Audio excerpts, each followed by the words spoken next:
And as you know, ABC News is always looking for ways to bring American jobs back to America. When we're subsidizing jobs in China, we're not creating any wealth in the United States. It's pretty good business. Yeah, the challenge. If you're into murder. You're right, Dylan. The challenge of these is that investor rights, as you point out, are protected. And they're protected through the courts, they're protected through countervailing tariffs, and you see investment flowing overseas, you see factories going to these places.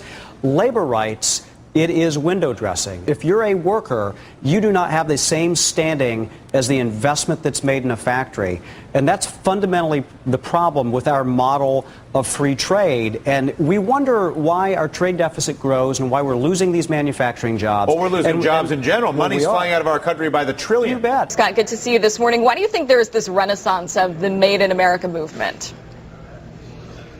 Well, I think the top story is a good one. It's about quality. It's about creativity.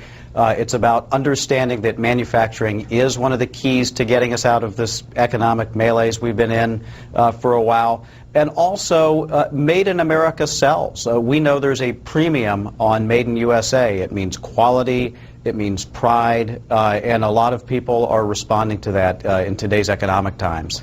Joining me now is Scott Paul, founding executive director of the Alliance for American Manufacturing. We just can't compete, can we? And absolutely we can compete if we're given a fair chance. I mean, all these Republican candidates cited taxes, regulation, and health care. Yep. Well, if that were the case, Germany wouldn't make a thing. They have national health care. They have relatively high taxes. Manufacturing workers make $48 an hour in Germany compared to $32 in the United States. The difference is there is a culture that cares about manufacturing. These Republican candidates are in the pockets of Wall Street right now. How do we put teeth into any agreement? I guess that's what I'm asking. Well, there do have to be consequences, and from time to time, that means tariffs. And you're a free trader, a lot of people are, but one of the elements of the free market is that you need to get rid of market-distorting practices to reach an equilibrium. And if it takes the threat of tariffs to do that, then it must be done. You know, this trade deficit with China, which is growing again, it's actually more than 80% of our trade deficit in goods when you take petroleum out of the equation, it's funding China's military. And so all these amazing advances they're able to have, all these cash reserves, $2.7 trillion worth of foreign cash reserves, are thanks to the American consumers, or thanks to China's mercantilist policies and the fact that we haven't stood up to China and said enough is enough. We've got to bring it into balance. I think the Republican leadership may be a little friendlier towards China and a little less likely to confront it.